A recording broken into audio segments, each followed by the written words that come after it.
Hi everyone, welcome to another video. I have my up and go here. It's early morning and what prime time as we drink our chocolate up and go and talk about everyone's favorite thing, Iron Fist. Anyway, with the new Daredevil series being out, I was debating whether or not I should make a Daredevil video, but then I just know a lot of people will be doing Daredevil videos and I wasn't sure if I would be able to cut through all the noise, but I still wanted to do something that's Daredevil or Defenders adjacent because, you know, clickbait. So yeah, here you go, enjoy this Iron Fist video. In this video, I wanted to address the issues that I have with the show because there are a lot of things in that show to unpack. Let's be real. But to be frank, I feel like I'm probably a lot more forgiving on the show. Like, I don't hate the show as much as the next person. I just think there's a lot of problems with it and a lot of criticisms that I feel they should have addressed, especially in relation to the elephant in the room. We will get to it for sure because I'm Asian and everything. But yeah, I don't hate the show as much as the next person. I just think it's such a missed potential because I think the Defender shows have done such great jobs of tackling complex themes, and it's such a shame that the show is a blot in what otherwise would have been like a perfect run of legendary shows in my opinion. So yeah, I wanted to share the grievances and the problems and also address the elephant in the room regarding Iron Fist as a character. So sit back, relax. It's going to be a really long video. I wrote like almost 5,000 words of script. So yeah, grab a drink, grab your up and go as we go on this journey to talk about Iron Fist.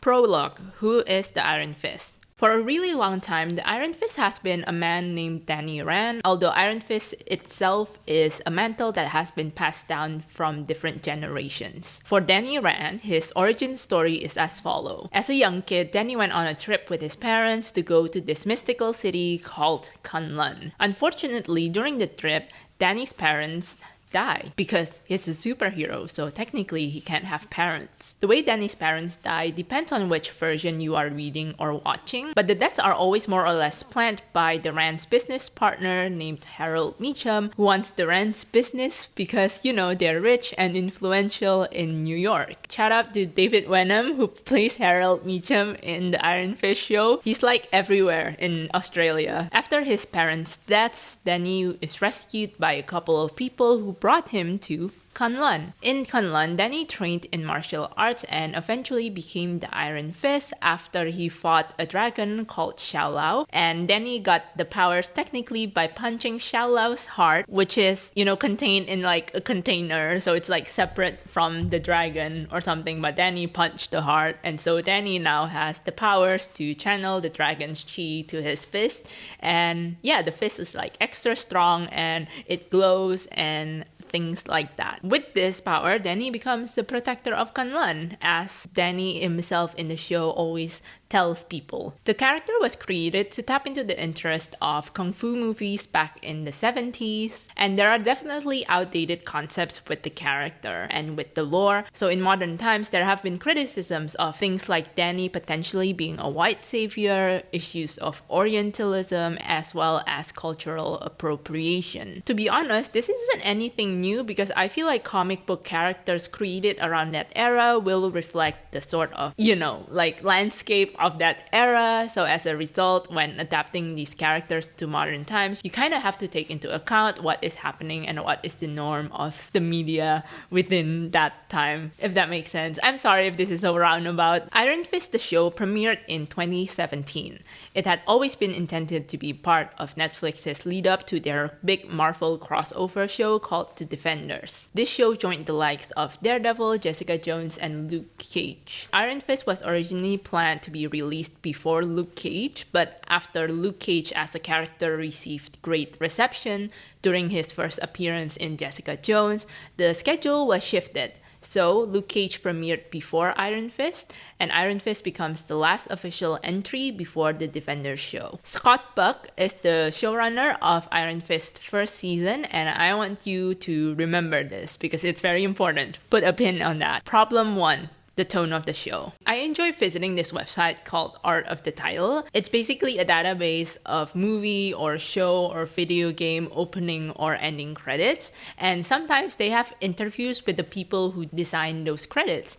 And I always enjoy reading them because they provide so many insight into the project that they are working on. They have an entry for Iron Fist, and I lament what could have been. The initial design for the show's opening credits was so vibrant and colorful and just so full of personality, although I feel like they might have to make some adjustments because there's just a lot of flashing images. But nonetheless, it was so cool. It just felt very fresh, very hip, you know. Unfortunately, what we ended up with in the show is darkness. They tried to make the opening credits more whimsical in the second season by using bright green font and a font that I could only describe as Oriental? But I just can't help but think the change in this opening credits is emblematic of how the show got the tone for this character and the lore all wrong. You know how I mentioned in the beginning that Iron Fist get their powers by fighting a dragon and punching the dragon's heart? And then remember how I also mentioned that the comics were also inspired by kung fu movies back in the 70s? Because of that, I don't understand why the tone of this series is just so bleak and dark, and why this series couldn't be more like, you know, fun martial arts movies from back then. When Iron Fist the series was first announced, I was hoping they would take a tone that is similar to like the Jackie Chan or Stephen Chow movies, where you can have like fun and sometimes maybe comedic fight scenes. Yes, Danny is one of the best martial artists in the Marvel universe, but like give him a bit of personality in the way that he fights. Like he's competent, but he also knows how to use like the objects around him to make the fights more interesting. And I think that's also one of the big problems that I have with the show. For a show that is so focused on a martial artist that is supposed to fight incredibly well, I am surprised that they don't have any memorable action sequences. And to be honest, I have to say, the action sequences in this show they're pretty bad. Some of the choreography seems a little bit stilted, it seems a little slow. The action sequences just don't feel dynamic. And I know a lot of people point out that the actor for Danny, Finn Jones, does not have a background in martial arts, and that really affects the fight sequences. But I just can't help but think, why didn't they cast someone who has a martial arts background, like how Simu Liu has a martial arts background before he became Shang-Chi? Or why they didn't put Finn Jones in like a boot camp to train him in martial arts and build up like his skills? Or why they didn't give a costume to Danny where he has a mask so that stunt doubles can be switched in and out during action sequences? It's so confusing. For a show about martial arts, they sure don't think too much about the action sequences in it. As much as I can keep going on about the problem with the action sequences, I think the action sequences are just one part of the problem. The thing is, I feel ultimately this show lacks a defining identity to it. Daredevil is a crime thriller / courtroom drama, Jessica Jones is a neo-noir, Luke Cage is often labeled as neo-blaxploitation, although the showrunner Cheo Hodari Choker would prefer calling Luke Cage a hip-hop western. The best way I can describe Iron Fist the show is like, it's a corporate drama?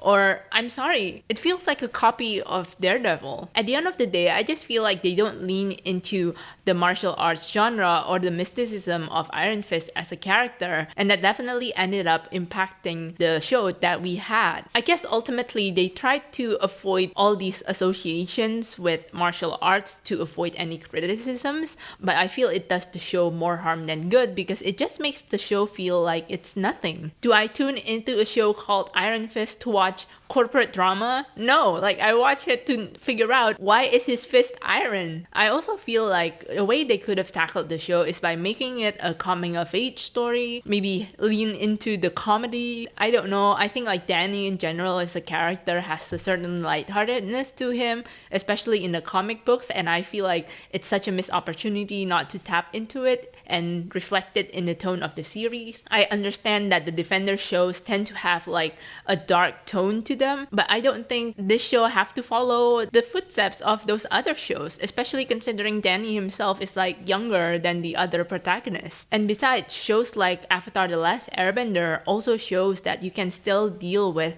complex, mature themes despite being a lighthearted show. I just think failing to tap into the martial arts genre just does the show more harm than good, because I feel like by doing those things, especially honing in on how Danny is a young man trying to figure out his way in this world and coming of age in a way, that would make Danny a more interesting character and someone who is more relatable to the audiences too. And in a way, it'll endear you to the character better, because ultimately, I feel like Danny as a character is incredibly flawed, and we will get into it. It's just a shame that they saw the success of Daredevil and say, do more of that, instead of really examining Iron Fist as a character and actually doing something that is more true to the character, so we can have like a good show instead of a poor copy of Daredevil, only this Daredevil has like light up fists and he is not as likable as Matt Murdock. But I think I know why the show's tone is like this. Tangent 1, the Inhumans. Scott Buck, after doing Iron Fist, was hired to develop the Inhuman series for the ABC. That series was also panned by critics and fans. I didn't watch the Inhumans after I found out that instead of setting the show in their very cool city of Attilan, they decided to set the series in,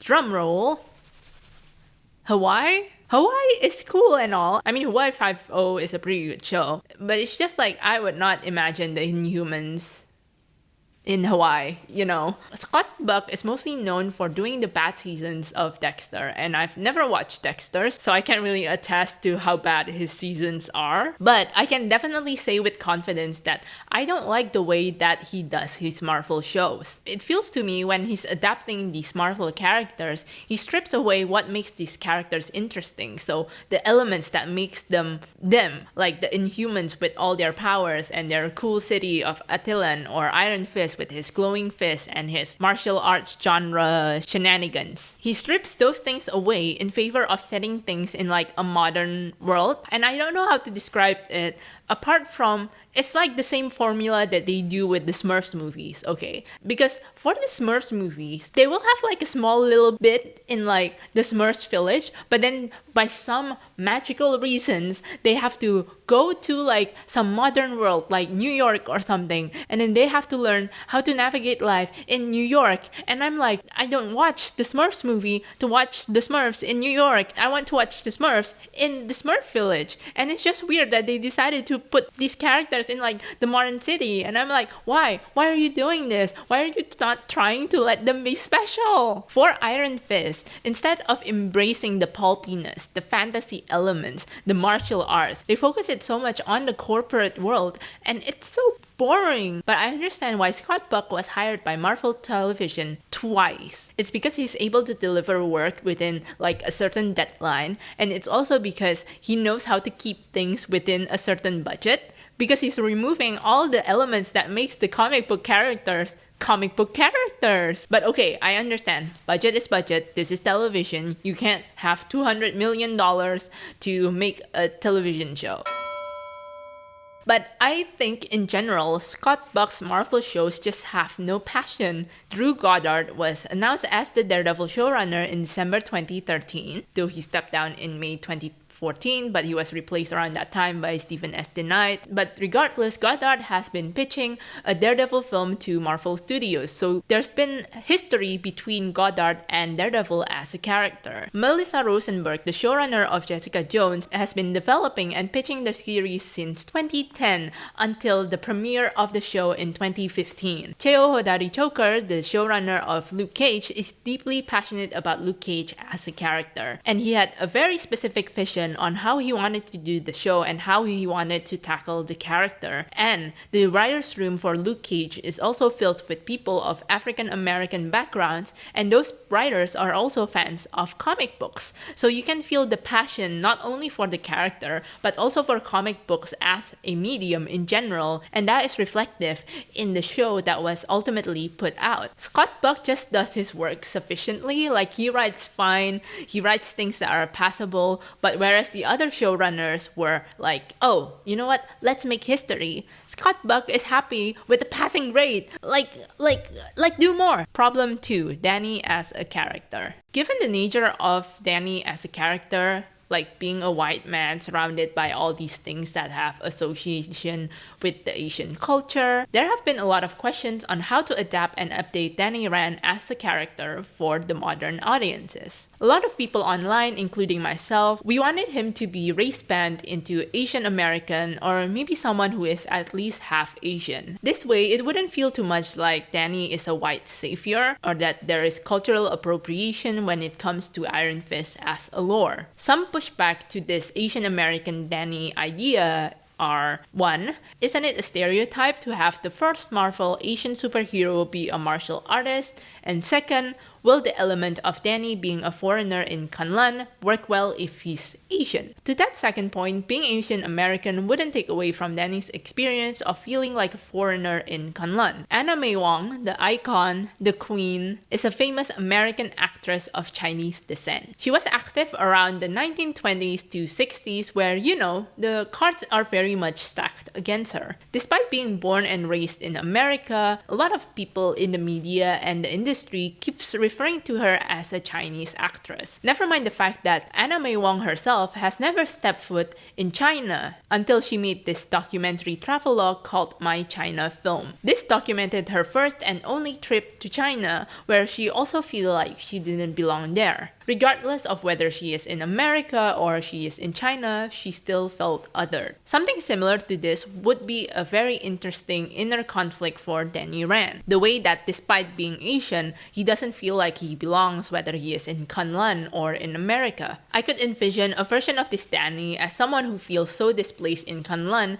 that he finds himself lacking direction. And as a result, he latches on this idea of becoming the Iron Fist as a goal and he slowly works towards it. With this goal in mind, it gives him purpose for the first part of his life. But when he finally gets the power, he still feels empty. He still doesn't feel satisfied. He will never be satisfied. So he thinks misguidedly that what he needs to do is he needs to return back to America and reconcile with that part of himself. But when he returns, he still struggles to reintegrate himself as well. He still feels othered. This feeling of displacement, rather than leading him on a darker path, it makes him empathize more with people who are displaced just like him. It inspires him to become a hero in New York, and I think that would have been a nice, heartwarming story. Is there a problem with potentially making the first Asian American Marvel superhero a martial artist? I don't speak for everyone, but I feel like personally I would be fine with it. But that's technically not even true because you have Asian American characters like Melinda May and Daisy Johnson in Agents of S.H.I.E.L.D. and they're not martial artists. And I think the optics of having someone Asian in the role of Danny would be a smidge better than having to potentially deal with the white savior criticism. I think Marvel is aware of the white savior criticisms with Danny as a character, considering how they've started to handle the Iron Fist IP in the comics, in the games, and even in the show itself. We will talk about this later, so put another pin in that. So many pins. Unfortunately, this Asian American Danny Rand dream was dashed when Finn Jones was officially cast as Iron Fist. While people were disappointed, myself included, we can't really bemoan this decision as whitewashing because the character was white in the first place in the comic books. And honestly, it was a bit of a wishful thinking to hope for an Asian American lead in a Marvel show. To put things into context, this show premiered in 2017 while Crazy Rich Asians premiered in 2018. Crazy Rich Asians was incredibly monumental in terms of Asian representation because it proved with actual box office numbers that Asian leads can be profitable and that Asian-led stories can also be successful. And this was also before Parasite because Parasite was in 2019 and that showed that Asian stories can also receive critical acclaim. While there have been strides in Asian representation in television around this time, like Steven Yeun is a fan favorite in The Walking Dead, Fresh Off the Boat is incredibly popular, and I think Into the Badlands have been airing around that time as well. I would say Hollywood was still not invested investing as much in Asian lead. Having an Asian lead is still a very big gamble for them. But I was, cautiously optimistic. Maybe they can make a white Danny Rand work. After all, the Defender shows have proven themselves to be meaningfully written, and they're always able to handle all these complex themes. So maybe they will be able to address this white savior and cultural appropriation criticisms towards Danny Rand as a character. Danny in the comics has always registered me as someone who is always willing to learn. He is mostly known for being friends with Luke Cage. They have a partnership and together they form this superhero duo called Heroes for Hire. And through that relationship, and I guess as Danny continues to mature, he comes to realize that he comes from a really privileged position and he continuously tries to find ways to use his privilege to help the underrepresented. And I think this could be something interesting that they explore in his own show. Maybe this is an arc that Danny will have to learn in the series and in the Defenders as well. One of the ways I thought would be interesting to tackle this character is to have him again be someone who feels displaced in Kunlun, and then he finds purpose becoming the Iron Fist. However, when Danny actually becomes the Iron Fist, he feels overwhelmed, and instead of addressing the responsibility that he has, he runs away to New York. This can be an interesting commentary on how white people sometimes take power from minority groups without really thinking about the implications or the impact. And I think it would be interesting to see Danny be held accountable for his actions and the consequences that he brought forth to the people in Kunlun. And I think as a way for him to give back, he uses this opportunity to help people who are disenfranchised in New York as well as in Kunlun. Anyway, all these additional things that I wish they would have done, those are just visual thinking. I just hope that Danny would be a good enough character. But what did we get? A really weird and inconsistent portrayal of a main character. When I was reading the comics, Danny never strikes me as someone that angry. Maybe early on in his appearances when he felt a lot of anger and he wanted revenge on Harold Meacham for killing his parents. Even then, he couldn't find it in himself to hate Harold Meacham, and so he just left and not kill him. But then afterwards, he's always been someone who is calm, chill, friendly, cordial. In the first season of Iron Fist, Danny at his best is a Matt Murdock knockoff. At his worst, he is the whiniest, most petulant man-child to ever be a lead in a Marvel project. I don't know what the writers were thinking. I don't think it's a problem with Finn Jones as an actor. If you watch his interviews, you would realize that he's more Danny Rand than he is in the show. But the writing of the character just makes him someone who is so gloomy and angry. It makes it a little bit hard for you to root for him. There are moments in the series where I think they were close to giving him somewhat of a good personality. Like there was this moment where Danny was visiting his dad's old office and he suddenly peeked under his dad's desk because he wanted to know if the stickers that he stuck when he was a kid was still there, and he looked so happy when he saw that the stickers were indeed still there. And then there was also this moment where he was trying to find information from a receptionist of the Rand building,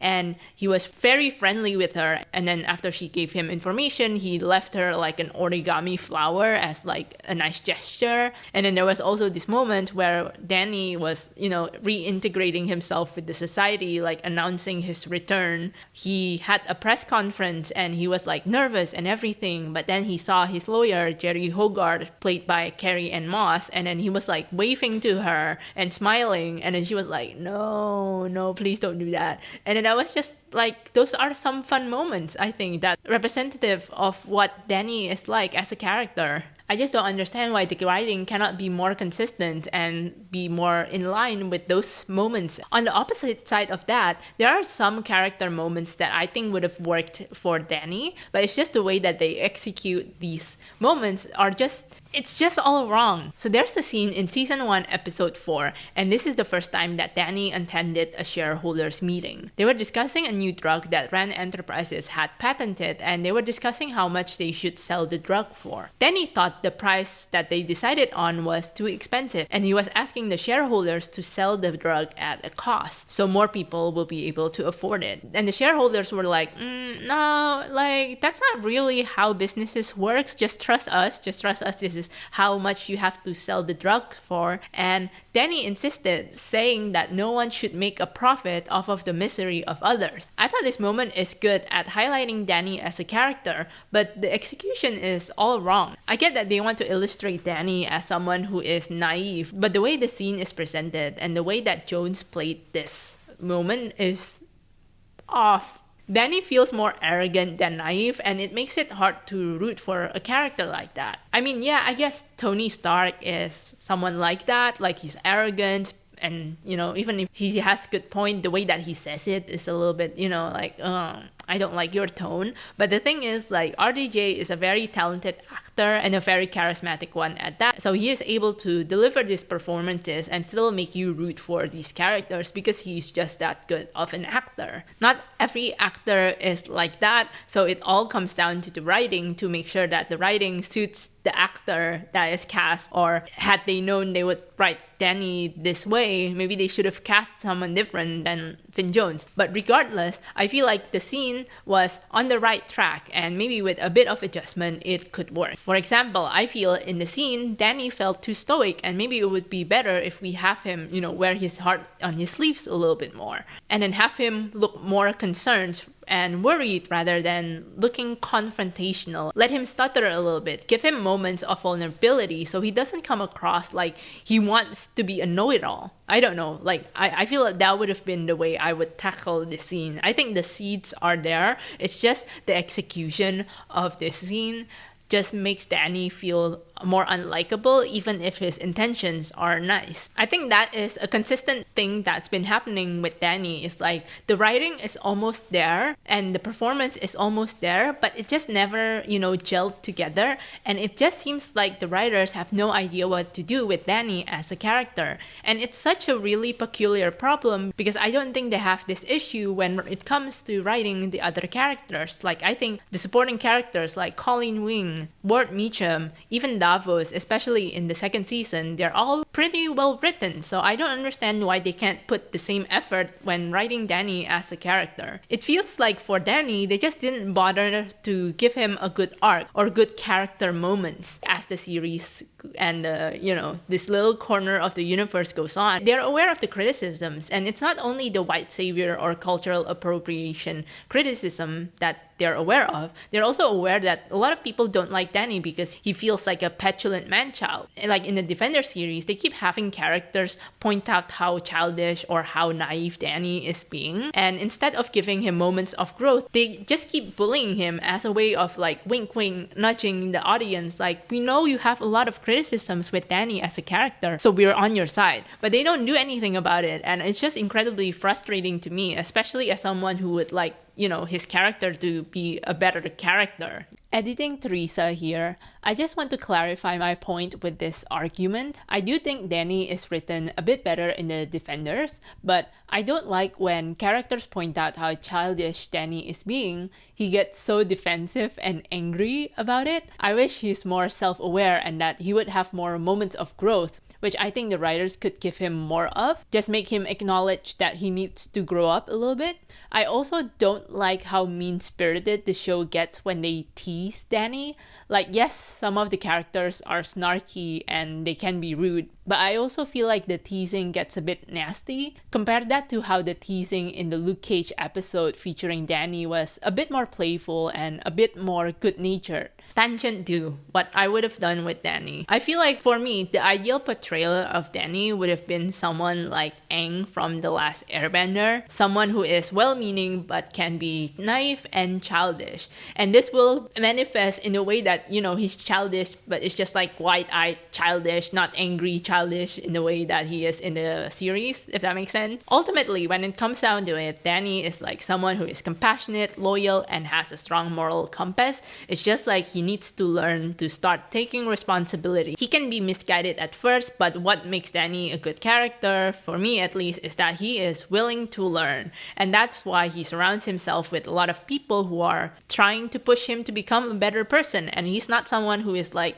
afraid of those kinds of things. He's actually encouraging people to, push him towards a better direction. And that, I think, is what I personally would have done, like make him more like Aang from The Last Airbender, with the way that, he finds support from all his friends. So yeah, I just like the idea of giving him a more jovial personality as a way to contrast him with like at least the other Defender show leads, and also as a way to highlight his youthfulness, just to make him stand out, because it's not fun if you have all these same characters, especially within a group. You need to have them at least be a little bit different, so you can have very interesting dynamic between these people. I think it's also an easier way for the audience to be endeared to Danny as a character too. This all comes down again to the tone of the show that they decided to pick. Instead of doing something more whimsical or in line with like the Jackie Chan movies, they wanted to make something dark, and it's just weird because, bleak and dark vibes is the vibes of the other Defenders and not Danny necessarily. Also consider Danny's one-off appearance in the Luke Cage show, where he's presented as someone more calm, collected, and chill and friendly. It's more fun to watch him in that appearance. I also think because the text itself within the comics, like Danny is already a chill and calm personality. I don't understand why they don't try to do something that is similar to the comic books, especially since they already follow the comic books already with having a white Danny Rand. Long story short, I just wish that they wrote Danny a little bit closer to his personality in the Luke Cage appearance. I think that's the best way to present Danny Rand. Problem 3, the elephant in the room. Remember all the criticisms and issues associated with Iron Fist and Danny as a character? The issues about white savior, cultural appropriation, or Orientalism. I think in the first season, the way that they try to address this is by not addressing this at all. They draw more attention to the corporate side of Danny's character, and then they were hoping maybe to make Danny sort of a blank slate of the character, even though he's still kind of whiny and angry. But I guess by not drawing too much attention to him as a character, they were hoping that there wouldn't be too much attention on the criticisms leveled against the character. In the second season, the show tried to address this in a way that I am a little bit conflicted about. Spoilers ahead for Iron Fist second season, even though the show is about like 7 years old. One of the most significant things about Iron Fist season 2 is the fact that Colleen Wing became the Iron Fist at the end of the season. Long story short, Danny gave up his powers and gave them to Colleen, who he thinks is a better hero than he is. The thing is, I love Colleen as a character. I think she's my favorite from the whole series, and I think that goes for a lot of people too. People really love her in this. It's really awesome to see a female Asian deuteragonist.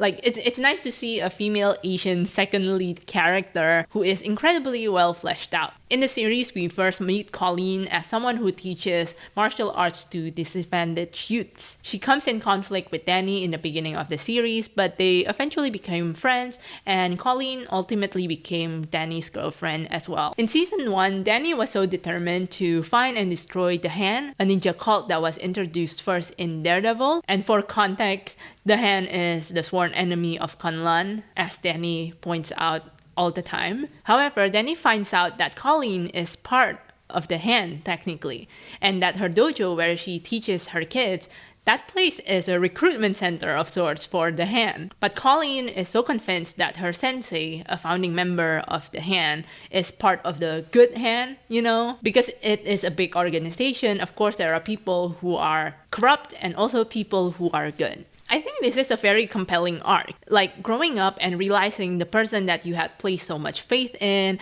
and someone who has taught you a lot that they are fundamental to your identity, it really screws you up, finding out that they are not the person you think they are. Like, how do you reconcile that, especially when they're so instrumental in your upbringing and that they have such a special place in your heart too? I like this arc for Colleen because it really developed her as a character, and it's very complex, and Colleen in general is a very complex and fascinating character to watch. Jessica Hennick, who plays her, has such a great performance as well. And as a result, Colleen is able to grow. Like, you can feel the discernible difference between her in the beginning of the series and at the end of the series as well. The point is, Colleen is her own character, and she is awesome for that. Does making her an Iron Fist discount her as a character? I don't think so, but I just can't help but feel that Marvel or the writers know about the criticisms against Danny as a character, and they know Colleen is more popular than Danny in the show, so they're like, hey, let's just make Colleen the Iron Fist. Which, I mean, is okay, I guess. I don't think Colleen has to be an Iron Fist to be a vigilante. It doesn't change my love for Colleen as a character, but I also feel conflicted. Because I can't help but feel that they made Colleen the Iron Fist because she's Asian. I'm sorry, does that make me sound racist? I feel like this decision is a way for Marvel to course correct, get things back on course. When I feel like what they should have done is, number one, make Danny a better protagonist, focus on that, and then number two, why not have Danny be Asian in the first place, within the series at least, if you're still going to have an Asian Iron Fist at the end. But hey, I digress. Maybe someone in the writer's room suddenly said, yeah, about that, maybe there are some problematic aspects about Danny as a character. Let's move away from him. Another reason how I know Marvel is acutely aware of the criticisms against Danny as a character is because now they have an Asian Iron Fist in Lin Lie, who a lot of people might know as the Iron Fist in Marvel Rivals. And he is, yeah. And apparently Danny is dead. I mean, I don't know if it's gonna stick, but apparently he's dead in the main comics. The reason I am conflicted about these things is because I have such a complex relationship with legacy characters. I understand why writers and editors would do this. I know they want to diversify comic books and add more people from different backgrounds into the canon, and most of the times these characters tend to take up mantles from already established characters. Like, I understand the reasoning behind this decision. Like, it's easier to sell their comic books when they already have a familiar name. But I also want new characters with their own identities, you know? Like, Luna Snow is so much fun, right? And she's just Luna Snow. She's not taking up the mantle of any other character, and as a result, she is her own character, and I like that about her. I just wish there are more new characters from these different backgrounds so they can be their own, you know, the same way that Colleen is her own character without having to be Iron Fist. But I also think this comes down to the writers and the editors and the producers. Like, if you have these new original characters, like, give an effort in developing and also promoting these characters too. Like, I remember I was so excited that Daredevil had this new sidekick, and his name is Sam Chung, and he had a very interesting background and a very interesting power set, and I think he complemented Matt incredibly well, but I don't think he's featured as much, and that is incredibly sad. I wish Marvel would push him a little bit more so we can have more Asian characters, you know. Alas, what do I know? I'm not a businessman. Anyway, Tangent 3, Simu Liu on Dragon's Den. Simu Liu has been doing a lot of side quests this past few years, and one of his side quests is an appearance in Dragon's Den, which is like Shark Tank but for Canadians. From this show, there's this viral clip going around featuring this company who pitched their Baba company, and Simu was not very impressed by them. A lot of fellow Asians were as frustrated as Simu because this company was positioning themselves as people who are making boba better, making them healthier, tastier, and also innovating by adding things like popping pearls. Never mind the fact that popping pearls already exist. Anyway, there's a lot of issues with this idea because milk tea isn't even that unhealthy. Like, it's just milk and tea, and the pearls that's usually in the milk tea are made of tapioca. In addition, you can adjust the sugar levels of the milk tea when you're ordering it in the actual store. And Baba, this company, has alcohol in their drinks, so technically, like, is having alcohol in your Baba drinks healthy? I was talking to my friend, shout out to Jess, about this clip, and she brought up an incredibly interesting and relevant point. A lot of times, Asian food is often looked down upon, villainized even, with people calling them unhealthy or strange. Sometimes they're stinky, sometimes they include all these spices that are not healthy, like MSG. This isn't exclusive to Asian food, by the way. I'm pretty sure a lot of food from different cultures receive the same treatment. I mean, just look at the Spill Your Guts segment from James Corden. It isn't until someone white comes in and gives the food a stamp of approval that people start shifting their perception on these food. Sometimes these people even go as far as trying to improve the food. Only they don't improve the food, they just strip away anything that makes the food special or delicious. Simu in Dragon's Den kept pushing for the Baba people to acknowledge boba tea's history as an Asian delicacy. Especially after a bit of prying and digging, Simu found out that these people have been working with a company based in Taiwan anyway. Why is boba not highlighting this company then? But I think this is emblematic of how Hollywood just loves taking Asian culture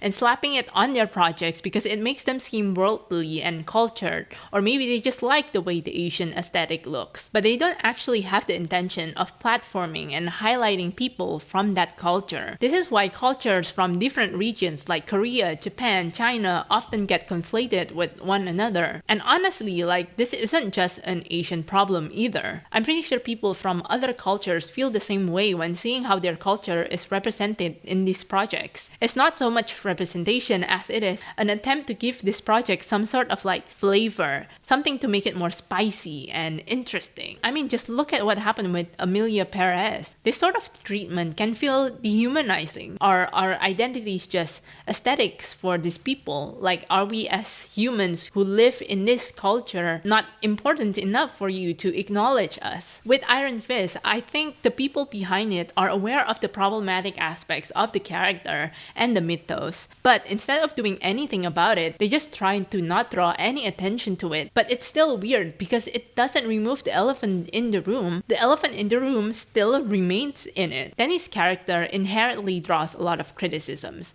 A lot of comic book characters written in the past have that problem because they are very much products of their time. That's why I think we need to assess and make adjustments when we're adapting these IPs, especially when we're adapting them for a modern audience. Editing Teresa here, I think a good example of adapting a problematic character is Karen Page. Her arc in the Born Again comics, if you can even call that an arc, is her being a failed actress turned heroin addict who gave up Matt's identity for a shot of heroin. In the Daredevil series, they gave her an arc and made her a fully fleshed out character. They knew her character was problematic in the comics and they found ways to update her for a modern audience. And I don't think there's anything wrong in, adapting them for the modern audience. Like, it doesn't take away from the text that has been written in the past. Like, the past texts are still there. I think, personally, there are ways in which Marvel can address the criticisms to Danny. Maybe making a deep commentary about him potentially being a white savior, but they didn't. They just make a blank slate of the character, maybe so people won't complain too much because there's nothing much to complain about. But again, the elephant is still in the room, and what you ended up with is an incredibly underdeveloped character that a lot of people mock and don't necessarily like. I can't help but think that maybe with some more diversity behind the screen, maybe Iron Fist can be done immensely well. I mean, just look at the Luke Cage writers' room. They have a lot of African American writers there who are fans of comic books, and they are aware of the importance of Luke Cage as a character and what he represents for the Black community, and the passion and the understanding of the character is clearly reflected in the stories and in the authenticity that is palpable in the show. And I also think that is why Danny is better written in that show compared to the other shows, Conclusion. Do I want Danny to just be ignored from canon? I mean, it's happened before in the MCU, but I also can't help but feel it'll be just so weird if you just ignore him, Regardless of the decision, if they do plan on bringing Danny back, I just hope that A, Marvel will try to write him as a better character, and B, they will consult with the Asian community to see how they can do better when representing the Iron Fist lore. Is this video one big petition/pitch for me to write the next series for Iron Fist?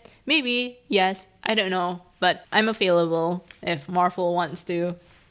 With that said, in all seriousness, I think things have been a lot better in Hollywood. They are starting to pay more attention to authenticity and giving actual people from these diverse backgrounds opportunities to tell their stories. And that's good. I just hope that Hollywood and Marvel would continue listening to criticisms and find ways in which they can improve. Anyway, thank you so much for watching this video. This is probably the longest video I've ever made, and I'm sorry. I hope the video makes sense, but I hope nonetheless that you enjoyed your time watching this video. And again, I'm sorry it's so long. But if you like this video, please like it and also please share it. I worked incredibly hard on this. I wrote the script. I actually sent it to Jess, my friend, to be proofread. So you see how I'm passionate about this topic. But yeah, I don't know. Maybe share this video like on Reddit. I don't know. But I would really appreciate it if you guys would engage with this video. Let me know in the comments, have you watched Iron Fist? Do you like the series? Actually, how are you finding the new Daredevil series? Please don't put spoilers in the comments if possible, but just let me know what you think of the series so far. Also, it'll be awesome if you guys can subscribe too. I post shorts almost daily, and I post one long form video every week too. But no pressure. I am happy nonetheless that you guys clicked on this video and watched it. If you made it to the end, congratulations. If you want, please comment down below. Teresa, why do you look so much like Totney? Because I would like to know how many people made it all the way to the end. Yeah, I have no idea what else to say. Yeah, thank you so much for watching all the way to the end, and I really appreciate you guys, and I really appreciate the support that I've received for these videos as well. Thank you, and have a good day. Bye.